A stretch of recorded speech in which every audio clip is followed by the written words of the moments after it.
सभी लोगों को जय माता दी। आज आपको बताने आई हूँ मैं कि आप अपने घर की नकारात्मक ऊर्जा को किस तरह से दूर कर सकते हैं, नकारात्मक ऊर्जा का पता किस तरह से लगा सकते हैं और नकारात्मक ऊर्जा के अलावा ज्योतिषीय और वास्तु टिप्स की भरमार है आज के शो में। आप तो सबसे पहले मैं आपको दिखा दूँ, ये देखिए, ये आपने पहचान लिया होगा। ये थोड़ा गीला हो रहा है, क्या है ये? और ये देखिए, ये है पानी वाला नारियल और ये है सूखा नारियल। इसको गोला बोला जाता है, सूखा गोला या फिर सूखा नारियल। और ये हरा नारियल जो ताज़ी फ्रेश नारियल होता है, इसके अंदर पानी होता है। इसका प्रयोग आपने देखा होगा, जो भाई दूज पे बहुत सारे लोग इसका प्रयोग करते हैं, टीका करते हैं अपने भाइयों का, तब ये इसको ही दिया जाता है। और ये हमारा है पानी वाला नारियल, जो पूजा पाठ में माता देवी जैसे दुर्गा माता के नवरात्रों में इसका भोग लगता है, यानी हर शुभ कार्य के लिए ये वाला नारियल ही प्रयोग किया जाता है। तो आज आपको इन दो नारियल के बहुत सारे मैं टिप्स बताऊंगी, बहुत सारे उपाय बताऊंगी कि इन दो नारियल से आप किस तरह से वास्तु दोष तो दूर कर ही सकते हैं, उसके अलावा अपनी कुंडली में बहुत सारे ग्रह खराब अगर हैं तो उसको भी किस तरह ठीक कर सकते हैं। केवल ये नारियल ही आपके नौकरी में अगर उन्नति नहीं हो रही है, नौकरी में रुकावट है, कर्जा बहुत ज़्यादा है, घर में वास्तु दोष बहुत ज़्यादा है, तो ये नारियल किस तरह से दूर कर सकता है। माता की कृपा के साथ साथ गणपति महाराज, शिव जी या फिर शनिदेव हों, किसी की भी कृपा आप आसानी से एक नारियल के द्वारा प्राप्त कर सकते हैं। बजरंग बली यानी संकट मोचन किस तरह से दूर करेंगे आपके सारे संकट। सिर्फ एक नारियल इतने चमत्कार कर सकता है क्या? आइए हम लोग जानने की कोशिश करते हैं और किस तरह से इनका प्रयोग कहाँ कहाँ किन किन चीज़ों में होता है, बहुत सारी जानकारी आपको दूंगी। और ये सारे उपाय मैं कहीं से मनगढ़ंत नहीं है, ये लोगों के द्वारा किए गए हैं और इनका जो फल है उन्हें प्राप्त हुआ है, वही चीज़ मैं आज आपके साथ शेयर करने वाली हूँ। तो एक नारियल आपको लेना है पानी वाला। इस नारियल का पहले मैं आपको एक बहुत अच्छा एक उपाय बता रही हूँ कि जब आपके घर में बहुत ज़्यादा नकारात्मक ऊर्जा हो और आपको नहीं पता, क्योंकि आजकल आपने देखा होगा कि बहुत सारे वास्तु शास्त्री ऑरा स्कैनर लेके आते हैं और घर का वास्तु चेक करते हैं, ऊर्जा चेक करते हैं। अगर आपके पास ऑरा स्कैनर नहीं है, आपके पास पैसे भी नहीं हैं, आप किसी वास्तु शास्त्री को नहीं बुला सकते हैं, तो आप किस तरह से अपने घर में ये नारियल से पता लगा सकते हैं कि आपके घर में वास्तु दोष है या नहीं। तो आपको लेना है एक पानी वाला नारियल, जैसे कि जो मेरे हाथ में है। आप जैसे ये देख रहे हो, यहाँ पर ये आपको आइज़ दिख रही होगी, ये इसकी आँखें, ये आँखों वाला भाग है, ये इसके नीचे का भाग है। आपको इस तरह इसको छील लेना है। आपको इसको छीलने के बाद में एक लेना है लोटा। आपके पास जैसा भी हो, स्टील का हो, तांबे का हो, पीतल का हो, कोई भी लोटा हो, इस नारियल को रखना है इसके अंदर। ये पानी से भरना है, फुल पानी से पूरा भर देना है। पानी से भरने के बाद इस वाले हिस्से को, नीचे वाले आँखों वाले हिस्से को ऊपर और ये वाला हिस्सा नीचे होना चाहिए इस नारियल में। यानी एक पौधा उगाना है, तो ये वाला हिस्सा नीचे करेंगे तो ये पानी में डूबना चाहिए, ये गीला होना चाहिए। कोशिश करिए कि इतना बड़ा लोटा हो आपका कि ये नीचे का इतना हिस्सा, इतना भाग, मैंने तो सिर्फ दिखाने के लिए आपको लिया है, लेकिन कम से कम आपका यहाँ तक भाग पानी में डूबना ही चाहिए। यहाँ तक ये डूबेगा पानी में तो ये नीचे गीला रहेगा, और जब नीचे ये गीला रहेगा धीरे धीरे धीरे धीरे यहाँ से ये पौधा निकलना शुरू होगा।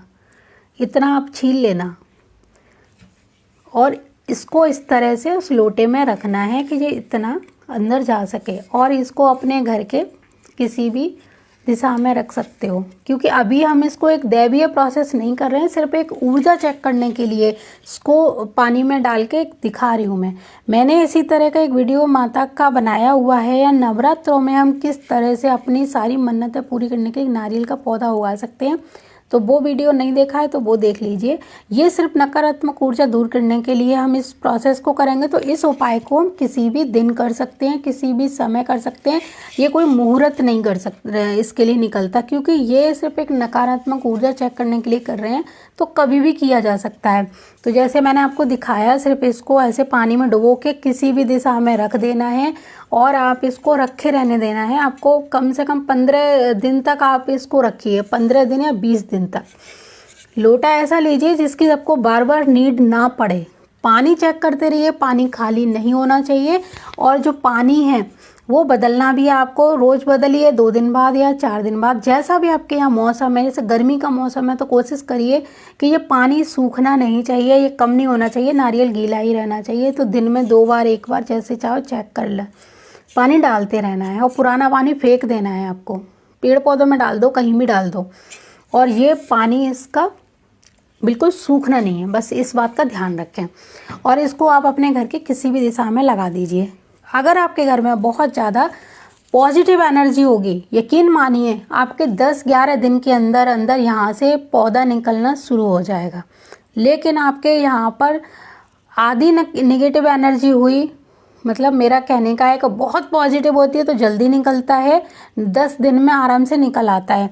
अगर आपके घर में बहुत ज़्यादा नकारात्मक ऊर्जा होती है तो आप इसको महीनों लगा के रखिए, इसमें से पौधा नहीं निकलेगा। लेकिन जब हमारे घर में नकारात्मक ऊर्जा कम होती है तो इसका जो पौधा है वो 1-1.5 महीने में, 1 से 2 महीने के अंदर में शायद निकल आता है। कुछ लोगों का निकला है 9-10 दिन में, कुछ लोगों का निकला है 2 महीने में, और किसी किसी का नहीं निकला है 1-1 साल में भी। उनका नारियल भी सेफ रहा है, कहीं से सड़ा भी नहीं, गला भी नहीं, लेकिन उसमें से पौधा भी नहीं निकला। तो ये ध्यान रखना है। यानी यहाँ एक वाइट कलर का बीज निकलेगा, धीरे से ये आँख इसकी जो है, जहाँ पर भी बीज होगा वहाँ से अंकुर फूटना शुरू होगा। तो ये नारियल पानी वाला ही लेना है, सूखा नहीं लेना है। और इसको अपने घर की किसी भी दिशा में आप रख देंगे, पानी बदलता रहना चाहिए, ठीक है। इसी तरह का एक उपाय मैंने जो नवरात्रों में बताया था, अब नवरात्रे करीब ही हैं तो मैं सोच रही हूँ अभी फिर से बता देती हूँ। जैसे नवरात्रे जो आने वाले हैं, अष्टमी के दिन आपको एक नया नारियल लेना है, पानी वाला। जो नकारात्मक ऊर्जा है उसको चेक करने वाला नारियल अलग होना चाहिए, और ये एक लेना है आपको अष्टमी वाले दिन। आप पहले दिन भी लगा सकते हैं, जैसे आप कलश पूजन करते हैं, कलश स्थापना करते हैं पहले दिन नवरात्रे के पड़वा वाले दिन, तो उस दिन भी आप लगा सकते हो। नहीं तो आप अष्टमी वाले दिन एक नारियल लगाइए। अगर आप बहुत ज़्यादा परेशान हैं, कोई मन्नत है आपकी वो पूरी करना चाहते हो, आपके घर में बहुत सारे शुभ कार्य रुके हुए हैं, कुल देवी की कृपा अगर रुकी हुई है, आपके घर में संकट बहुत हैं, पितृ दोष बहुत ज़्यादा है, तब आप ये उपाय करें। तो आप एक अपनी जो कुल देवी हैं उनको खुश करने के लिए आपको उनका आवाहन करना है, अपनी कुलदेवी को बुलाना है कि हे माँ, हमसे अब तक गलती हो गई, हमें क्षमा करें। क्योंकि अगर बहुत सारे लोगों को कुलदेवी के बारे में नहीं पता होता तो वो लोग और काम करना शुरू कर देते हैं, लेकिन बिना कुलदेवी के आशीर्वाद से कोई भी काम नहीं हो सकता जब तक वो आशीर्वाद नहीं देती हैं। तो आप एक नारियल अष्टमी के दिन लगाएंगे, नवरात्रि की अष्टमी के दिन एक नारियल को इसी तरह के एक लोटे में लगाएंगे। इसके अंदर जल होना चाहिए लोटे के अंदर, और नारियल का बिल्कुल सेम यही भाग अंदर होगा और आँखों वाला भाग ऊपर होना चाहिए। आपको इस नारियल को अपने घर की ईशान कोण में लगाना है। इसमें हमें दिशा का ध्यान रखना है, राहु काल नहीं होना चाहिए उस समय जिस दिन आप ये नारियल लगाएं, यानी अष्टमी के दिन। राहु काल को देख लें, एक अभिजीत मुहूर्त आता है उसमें लगा सकते हो, लेकिन राहु काल को हटाकर आप इस नारियल को अपने घर के ईशान कोण में, अलमारी हो अलमारी में लगा दीजिए, पूजा घर है तो पूजा घर में भी रख सकते हैं। और आपको हर फ्राइडे को इसका पानी बदलना है, रोज़ पानी नहीं बदलना है। बर्तन आपको थोड़ा बड़ा लेना है कि आधा नारियल डूबना चाहिए, ठीक है।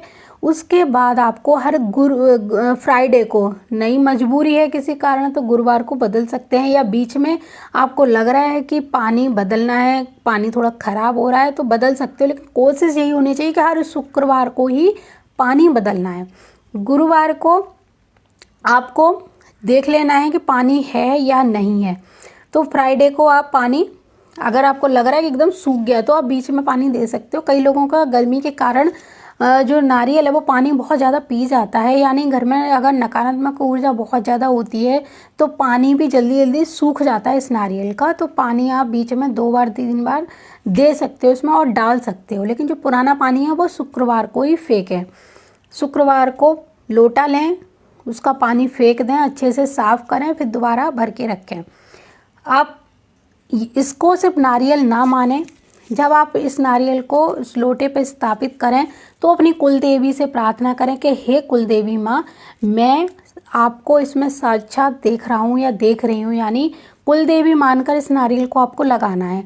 और आपको ये ज़रूर उनको बोलना है कि अगर आपको नहीं मालूम था कि हमारी कुल देवी कौन है, तो अब तक हमसे गलतियाँ हो गई, हमने कभी आपको अपने किसी अच्छे काम में नहीं पूछा या इनवाइट नहीं किया, तो हमें माफ़ कर दें।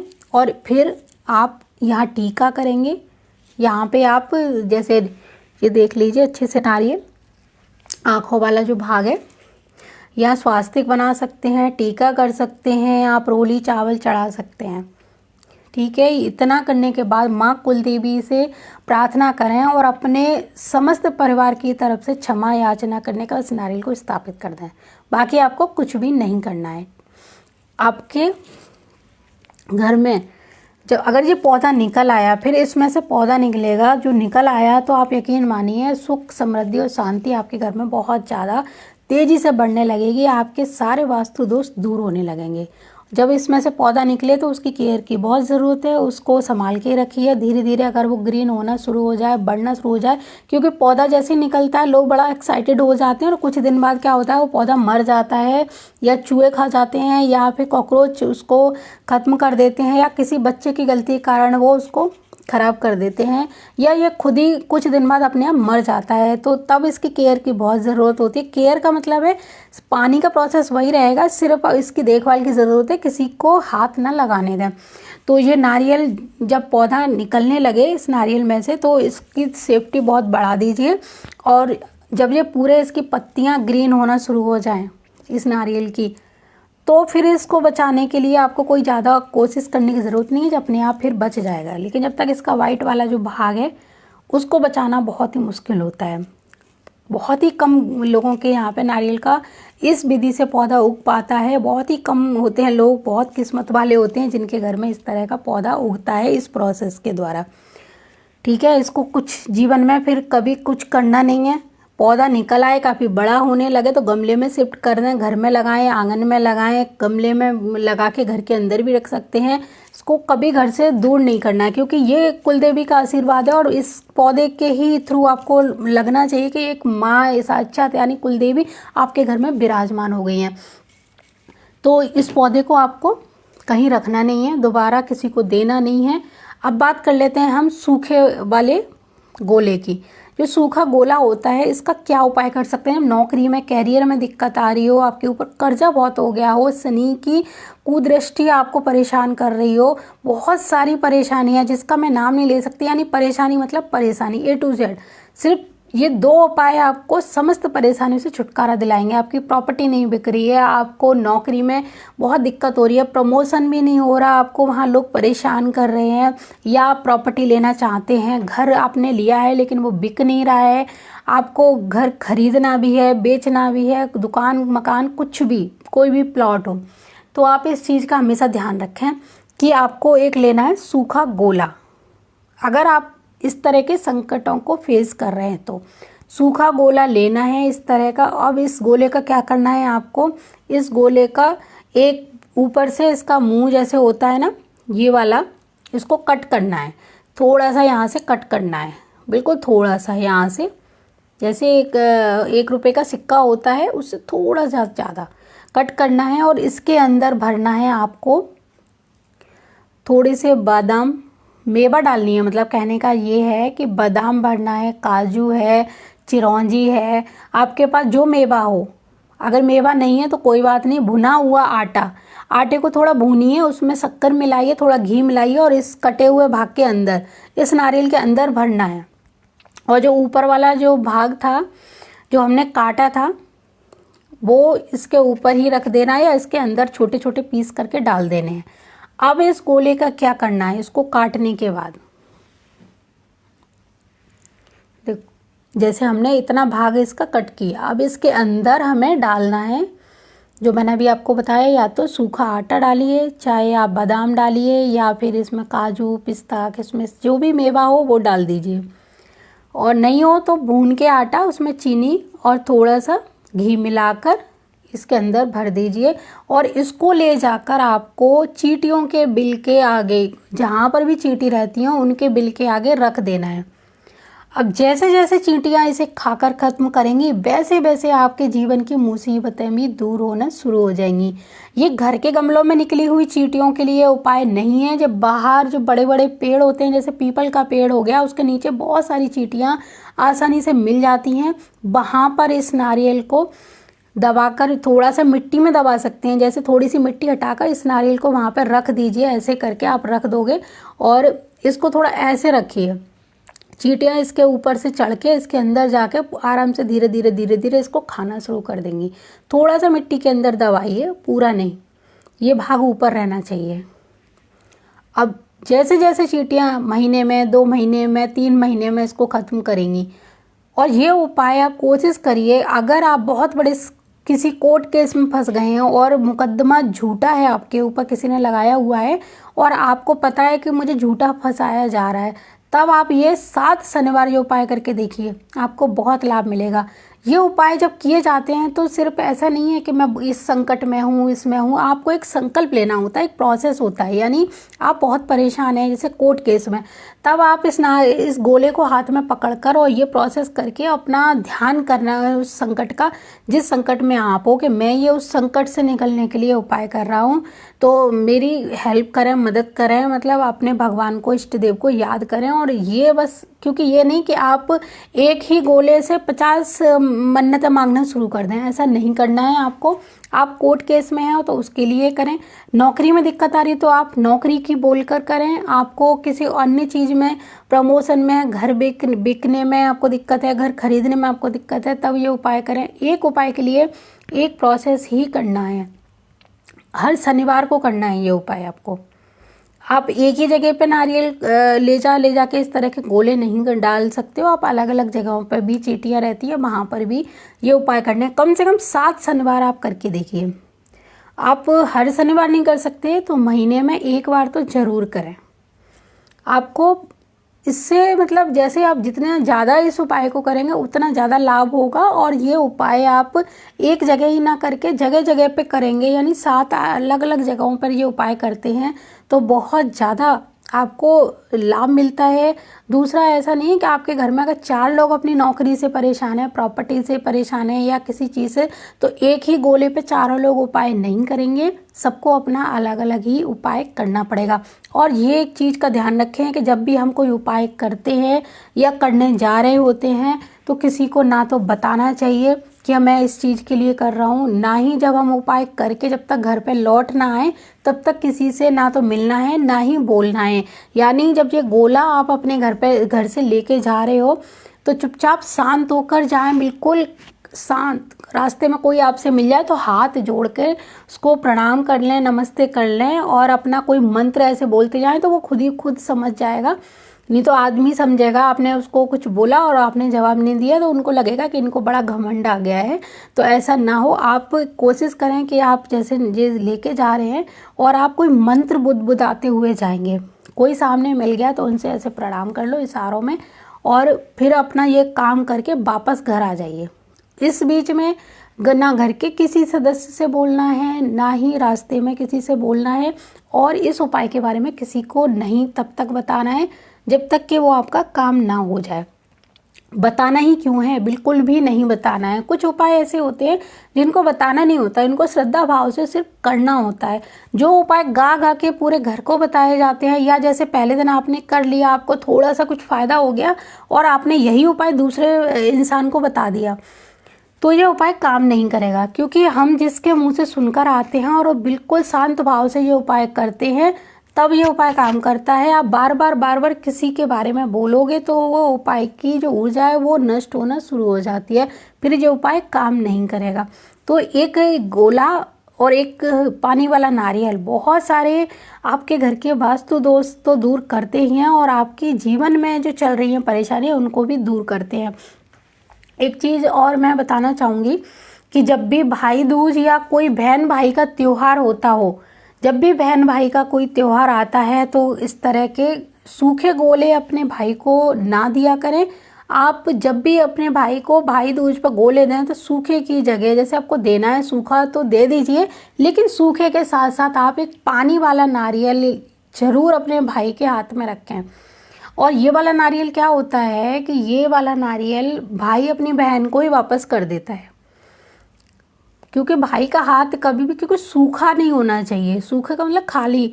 अब ये सूखा गोला तो काम आ रहा है, लेकिन अब ये पानी वाला नारियल है, इसमें पानी भी है अंदर, क्योंकि इसमें तो पानी है नहीं, इसमें इसकी गरी भी है, इसका पानी भी है। तो इस तरह का पानी वाला जो नारियल है बहुत ही ज़्यादा शुभ बोला गया है। तो जब भी आपके भाई दूज हो चाहे रक्षाबंधन हो, अपने भाई को एक पानी वाला नारियल हाथ में पकड़ा कर ही भाई दूज पर टीका करें और रक्षाबंधन पर राखी बांधनी चाहिए। और उसके बाद भाई को ये वाला नारियल जो है पानी वाला अपनी बहन की झोली में डाल देना चाहिए, जिससे बहन का भी हाथ कभी खाली ना हो। क्योंकि कहते हैं कि जब भी बहन भाई के टीका करे या राखी बांधे तो उसके हाथ हमेशा भरे हुए होने चाहिए।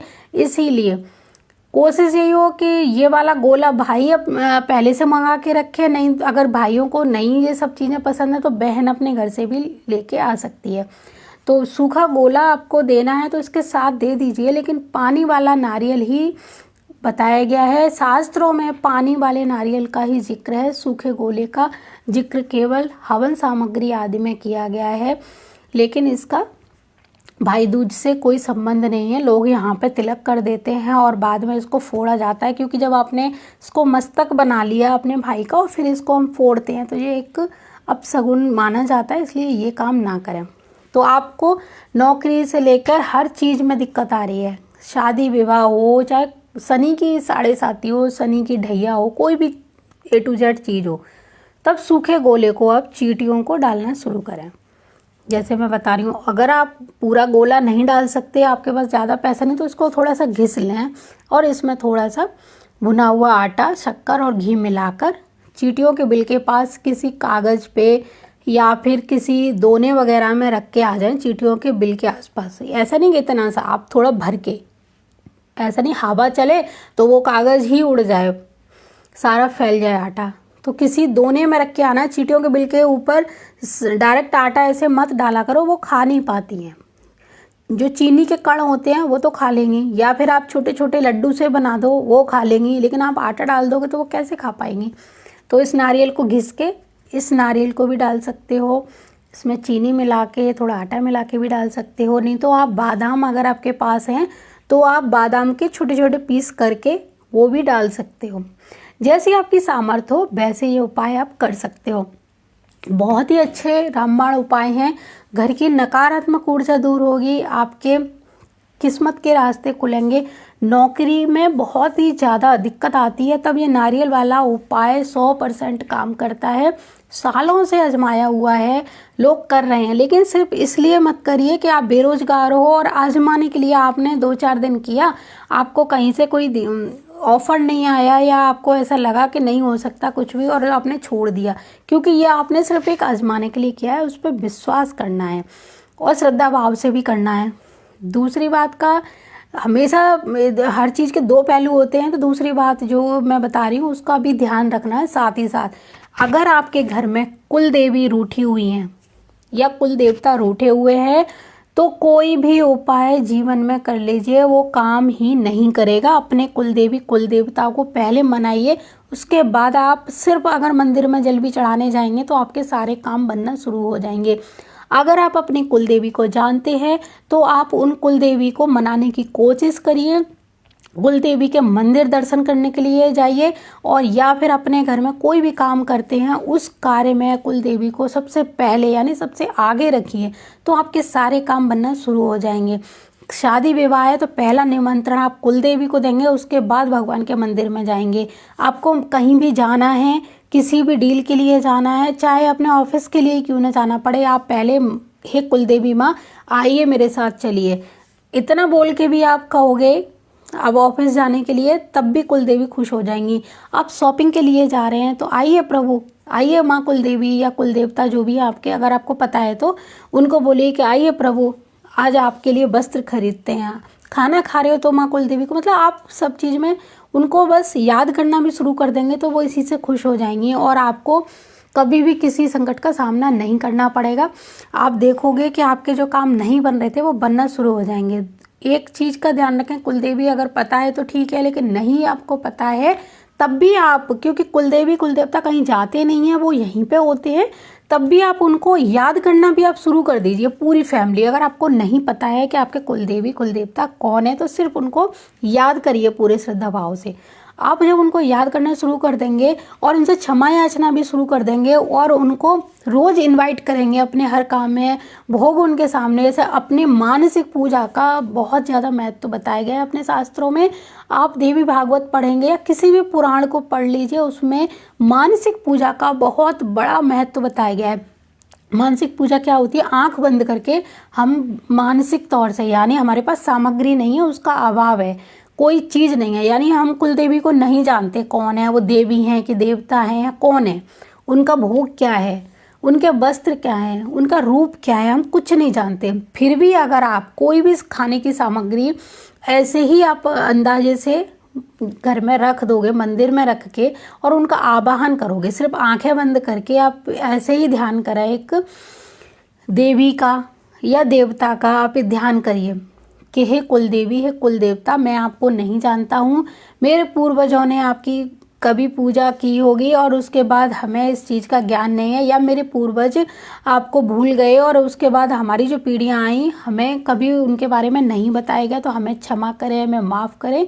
और मैं आप आज से अपने हर काम में आपको आगे रखकर चलूँगा या चलूँगी, और मैं, मेरी पत्नी या मेरे बच्चे या हम सारे लोग आपसे अपने पूर्वजों की पीछे से जो गलती हुई है उनकी भी क्षमा मांगते हैं, और हम खुद भी क्षमा मांगते हैं कि इतने दिन तक हमने भी आपको कभी याद नहीं किया, तो हम पर कृपा दृष्टि करें, हम पे खुश हो जाइए, और आज से हम आपके सारे मतलब चीज़ों में आपको इनवाइट करेंगे, आपके कई अनुसार ही चलेंगे। और देखना किस दिन ऐसी कृपा होगी कि वो कुलदेवी या तो आपके स्वप्न में आकर खुश हो गई, उस दिन आपको बता ही देंगी कि वो कहाँ की कुलदेवी हैं, कौन सी हैं, कहाँ रहती हैं, क्या चीज़ है, और नहीं भी तब भी आपको पीछे से अपनी ब्लेसिंग देती ही रहेंगी, क्योंकि उनको खुश करना, क्योंकि अगर वो बहुत ज़्यादा क्रोधित हैं तो आपका कोई भी उपाय, आप कितनी भी हवन यज्ञ पूजा कुछ भी करा लो, वो काम ही नहीं आएंगे। तो कुल देवी को अपने हर काम में लेकर चलिए, नहीं जानते हो फिर भी उनका आवाहन करिए और उनसे हर बार रोज़ क्षमा याचना मांगिए। और ख़ास तौर से घर के जो बच्चे हैं, लड़के, क्योंकि लड़कियों को कुल देवी की पूजा में शामिल ना करें, क्योंकि वो किसी और घर की हैं, आगे जाके वो दूसरे कुल की देवी की पूजा करने वाली हैं, इसलिए हमारे कुल की देवी की पूजा सिर्फ घर की बहुएं और बेटे ही करेंगे। तो बेटियां खड़ी हो सकती हैं, लेकिन कुल देवी की पूजा सिर्फ घर के लोग ही करते हैं।